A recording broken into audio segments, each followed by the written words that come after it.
اعوذ باللہ من الشیطان الرجیم بسم اللہ الرحمن الرحیم الحمد للہ رب العالمین والصلاة والسلام علی محمد اہل بیتہ الطیبین الطاہرین لم یکن الذین کفروا من اہل الکتاب والمشرکین منفکین حتی تأتیہم البینہ۔ توفیق پروردگار سے سورہ بینہ کی تفسیر شروع کرنے لگے ہیں۔ یہ سورہ بتا رہی ہے کہ رسول خدا صلی اللہ علیہ وسلم کی رسالت سے تمام مشرکین اور تمام اہل کتاب پر حجت تمام ہو۔ یہ ظاہراً سورہ مدنی ہے کیونکہ اس میں نماز اور زکوٰۃ کا آشکار طور پہ ذکر ہوا ہے، بس اس وجہ سے ظاہر یہ ہے کہ نماز اور زکوٰۃ آشکار طور پہ ذکر ہوئی ہے، اس وجہ سے یہ سورہ مدنی ہے۔ بعض مفسرین کے نزدیک اس سورہ کی بعض آیات کی تفسیر دشوار تر ہے، بالخصوص پہلی نمبر آیت کہ منفکین سے کیا مراد ہے۔ پہلی آیت میں لم یکن الذین کفروا من اہل الکتاب والمشرکین منفکین حتی تأتیہم البینہ،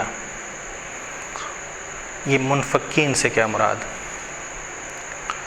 منفکین سے مراد ایک تفسیر جو کی گئی ہے وہ یہ ہے کہ اہل کتاب اور مشرکین اپنے عقیدے سے جدا ہونے والے نہیں تھے، یعنی کیا نہیں تھے اہل کتاب میں سے جو کافر اہل کتاب ہیں اور مشرکین جدا ہونے والے اپنے عقیدے سے جب تک ان کے پاس بینہ نہیں آئی، روشن دلیل نہیں آئی، جدا ہونے والے نہیں تھے اول۔ دوسرا کہا گیا ہے کہ قانون اور سنت الہی سے جدا نہیں،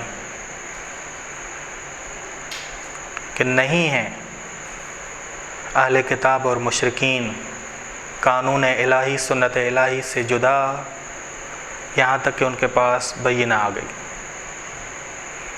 یہ بہتر ہے کہ ہم اس نظریے کو اپنائیں گے۔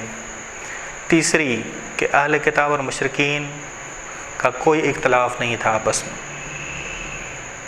لم یکن الذین کفروا من اہل الکتاب والمشرکین منفکین، نہیں تھا اختلاف اہل کتاب اور مشرکین کا آپس میں رسول خدا کے آنے سے پہلے، آپس میں کوئی اختلاف نہیں تھا۔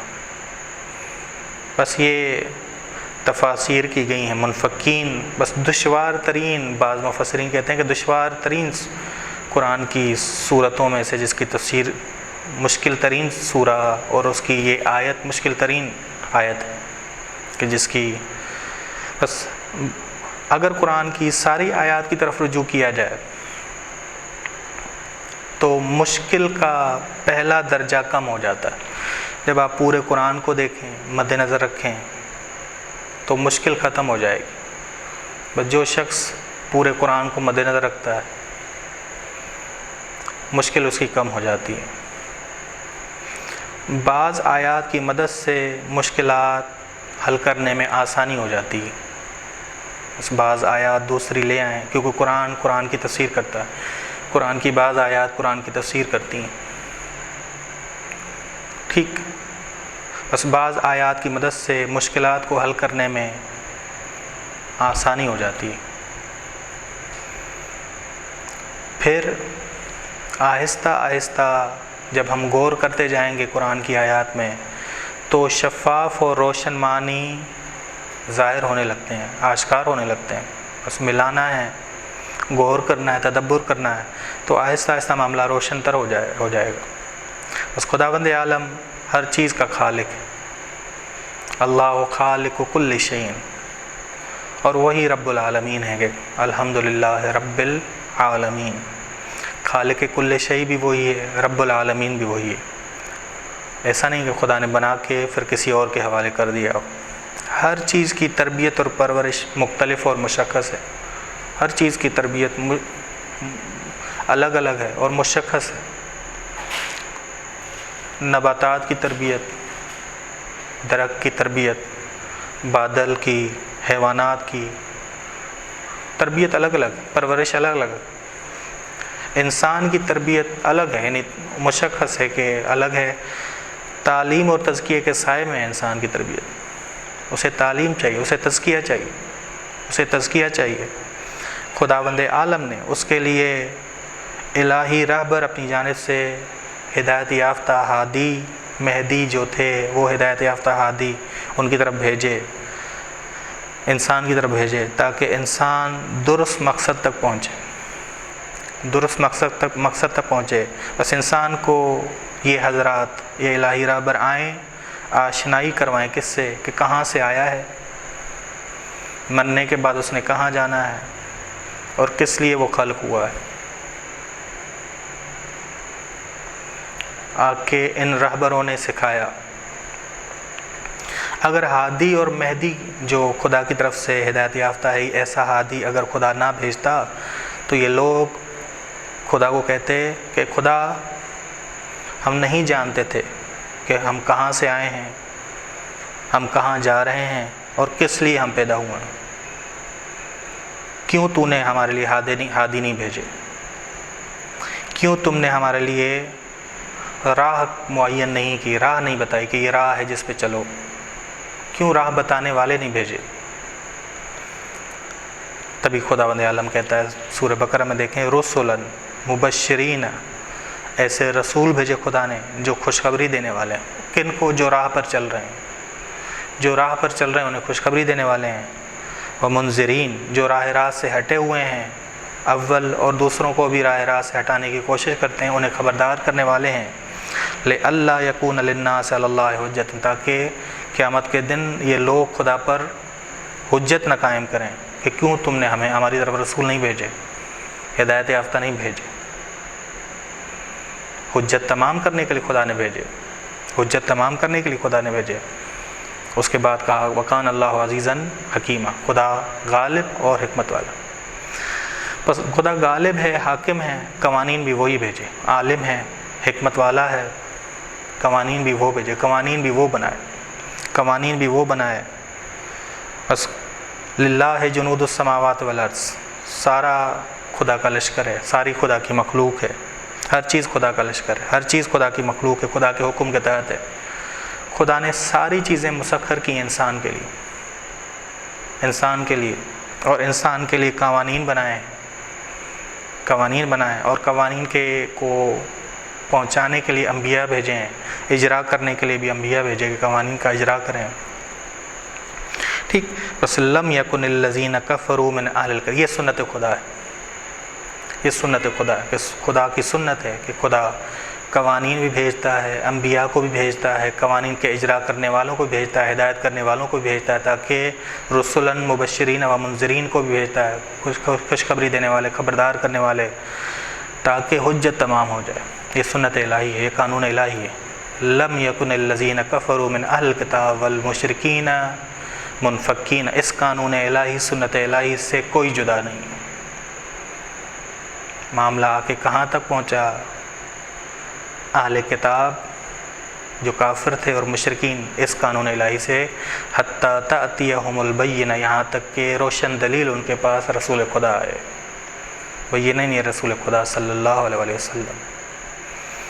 بس اہل کتاب میں سے کفار نبوت خاصہ اور رسول خدا پر ایمان نہیں لاتے تھے، مشرکین بھی خدا کی توحید کو قبول نہیں کرتے تھے، توحید ربوبی کو قبول نہیں کرتے تھے، یعنی خدا کے رب ہونے کو، بتوں کو کیا قرار دیا جاتا تھا؟ شریک، فرشتوں کو بیٹیاں قرار دیا جاتا تھا۔ انبیاء کا بھیجنا، کتابوں کا نازل کرنا، یہ قانون خداوند عالم، خداوند عالم ہے، سنت خداوند عالم ہے۔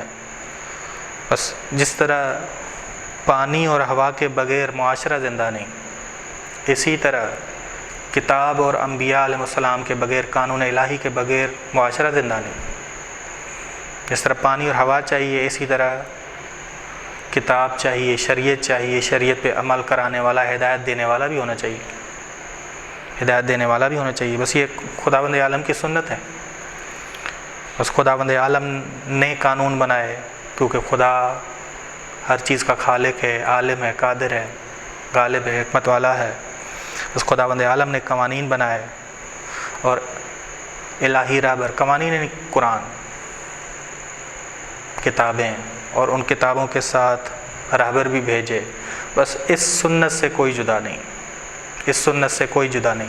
بس اہل کتاب اور مشرکین کے پاس رسول خدا ہے، یہ منتظر تھے رسول خدا کے، یہ منتظر تھے رسول خدا کے کہ آئیں گے، ہمیں شرک سے دور کریں گے، ہمیں خرافات سے دور کریں گے، ہمیں نجات دیں گے، منتظر تھے رسول خدا کے۔ لیکن وہ سب ایمان نہیں لائے جب رسول خدا آئے، رسول خدا آئے، بعض ایمان لائے، اکثر ان میں سے جاہلیت اور گمان والی زندگی پر قائم رہے، ہوا اور ہوس کے غلام رہے۔ قرآن نے کہا ان یتبعون الا الظن، نہیں یہ پیروی کرتے مگر گمان کی، علمی لحاظ سے اور عملی لحاظ سے خواہشات نفسانی کے پیروکار، یعنی علمی لحاظ سے عاقل نہیں ہے اور عملی لحاظ سے عادل نہیں، عادل نہیں۔ منفقین یعنی انفقاق، دو چیزوں میں جدائی، شدت سے، جب دو چیزیں جو جڑی ہوئی ہیں ان میں شدت سے جڑی ہوئی ہیں، ان میں جدائی۔ سنت الہی سے کوئی جدا نہیں، منفقین یہاں یہ بتا رہا ہے کہ سنت الہی، قانون الہی سے کوئی جدا نہیں۔ البینہ سے مراد ہم نے کہا کہ رسول خدا جو آشکار ترین دلیل ہیں اس جہاں کی، روشن ترین دلیل۔ دوسری نمبر آیت، رسول من اللہ یتلو صحفا مطہرہ، یہ رسول جو بینہ ہے یہ خدا کی جانب سے آیا ہے۔ یتلو جو تلاوت کرتا ہے، صحفا مطہرہ پاکیزہ صحیفوں کی۔ صحفاً مراد صحیفے نہیں کہ وہ رسول خدا درس قرآن کا دیتے تھے، صحفاً سے مراد ہے وہ صورتیں جو نازل ہوئی تھیں، وہ قرآنی صورتیں جو نازل ہو چکی تھیں ان کا درس دیتا ہے رسول، ان کی تفسیر دیتا ہے، ان کا درس دیتا ہے، ٹھیک۔ بس صحفاً سے مراد قرآنی صورتیں اور جو قرآن کے پارے نازل ہوئے تھے وہ مراد۔ بس اہل کتاب، کفار، مشرکین یہ رسول خدا کے منتظر تھے کہ آئیں گے، شرک اور کفر سے ہمیں دور کریں گے۔ جب آئے رسول خدا، انہوں نے اپنے کفر اور شرک کو دائمی رکھا۔ بس رسول خدا صلی اللہ علیہ وسلم نے حجت تمام کی، ان پہ حجت تمام کی۔ خداوند عالم نے کہا کہ ہماری یہ سنت ہے کہ ہم حجت تمام کرتے ہیں، شروع سے لے کے آخر تک، کوئی اس قانون سے جدا نہیں ہوا، یہاں تک کہ اہل کتاب اور مشرکین جو رسول خدا کے دور میں تھے، رسول خدا صلی اللہ علیہ وسلم کے دور میں تھے، ٹھیک۔ بس رسول من اللہ یتلو صحفا مطہرہ، یہ آ کے تلاوت کرتا ہے، قرآن کا درس دیتا ہے، ٹھیک جی۔ فیہا کتب قیمہ، تیسری نمبر آیت یہ ہے کہ فیہا کتب قیمہ، کہ کتب مکتوب کے معنی میں، مکتوب کے معنی میں ہے جو اس میں لکھا ہوا ہے، جو ان صورتوں میں لکھا ہوا ہے، یعنی خود قیمہ یعنی وہ کتاب جو خود قائم ہے، خود قائم ہے۔ خود قائم ہونے سے مراد ہے کہ ہر اعتراض سے، ہر شبہ سے پاک ہے، ہر اشکال سے پاک ہے، اور دوسروں کو بھی قائم کرتی ہے، دوسروں کو شرک اور کفر سے دور کرتی ہے۔ بس اس صحیفوں میں کتبن مکتوب لکھا ہوا، جو چیزیں لکھی ہوئی ہیں وہ آیات ایسی ہیں جو خود بھی قائم ہیں، ہر اعتراض سے پاک ہیں، ہر اعتراض سے پاک ہیں، اور دوسروں کو بھی قائم کرتی ہیں۔ یہ آیات تجلیوں کی مانند ہیں، دوسروں کے شرک اور کفر کو ختم کرتی ہیں، اگر یہ آیات ہمارے اندر داخل ہو جائیں کہ لطائف، حقائق اور اشارے ہمیں ان آیات کے سمجھ آنے لگیں، کہ الفاظ کے بعد سمجھنے کے بعد ہم نے لطائف، حقائق اور اشارے سمجھنے ان کے۔ وَمَا تَفَرَّقَ الَّذِينَ أُوتُوا الْكِتَابَ إِلَّا مِن بَعْدِ مَا جَاءَتْهُمُ الْبَيِّنَةُ، نہیں بس جب روشن دلیل آئی لوگوں پر، نازل ہوئی، عصمت رسول خدا اور قرآن کی صورت میں آئی، ان لوگوں نے تفرقہ کیا، جدائی اختیار کی۔ وَمَا تَفَرَّقَ الَّذِينَ أُوتُوا الْكِتَابَ، بس جنہیں کتاب دی گئی انہوں نے جدائی نہیں کی مگر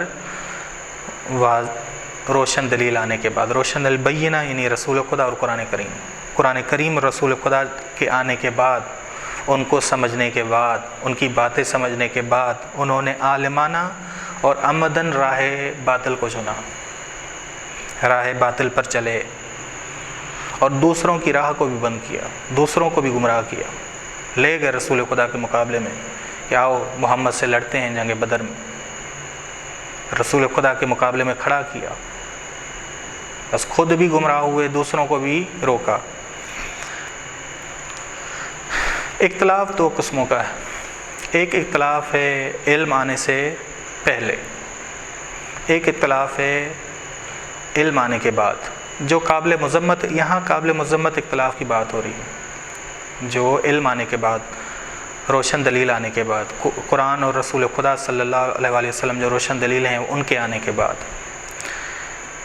سورہ بقرہ میں آپ جائیں تو سورہ بقرہ نے کہا کہ جناب نوح کی شریعت کے آنے سے پہلے جناب آدم موجود تھے، معاشرہ اتنا بڑا نہیں تھا، لوگوں کو اگر مسائل پیش آتے تھے تو وہ جناب آدم سے رجوع کر کے پوچھ لیا کرتے تھے، یا جناب آدم نے جو انہیں عقل دی تھی اس بنا پر معاملے حل کیا۔ جو ہی معاشرے بڑے، وسطائی معاشروں میں شہر آباد ہوئے، قانون کی ضرورت پڑی، شریعت کی ضرورت پڑی، بس اس قانون اور شریعت کے آنے سے پہلے جو اختلاف تھا وہ قابل ستائش تھا، قابل ستائش تھا۔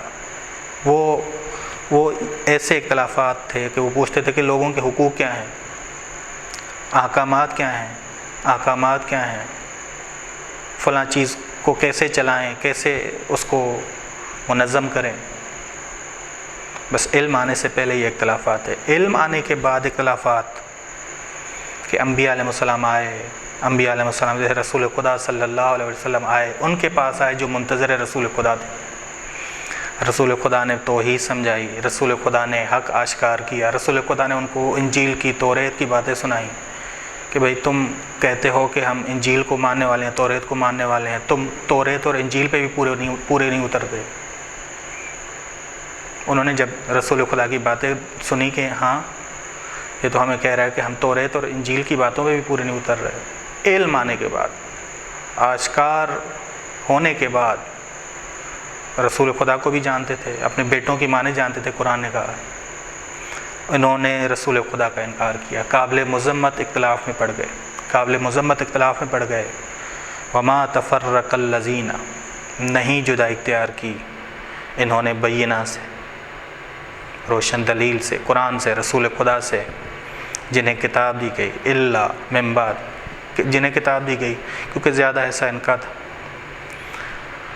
مشرکین نے بھی الا من بعد ما جاءتهم البینہ، مگر ان کے پاس روشن دلیل آنے کے بعد، حق آنے کے بعد، روشن دلیلیں سمجھنے کے بعد، علم آنے کے بعد، بس عمدن اور عالمانہ طور پہ انہوں نے مخالفت شروع کر دی۔ وصلی اللہ علی محمد اہل بیتہ الطیبین الطاہرین۔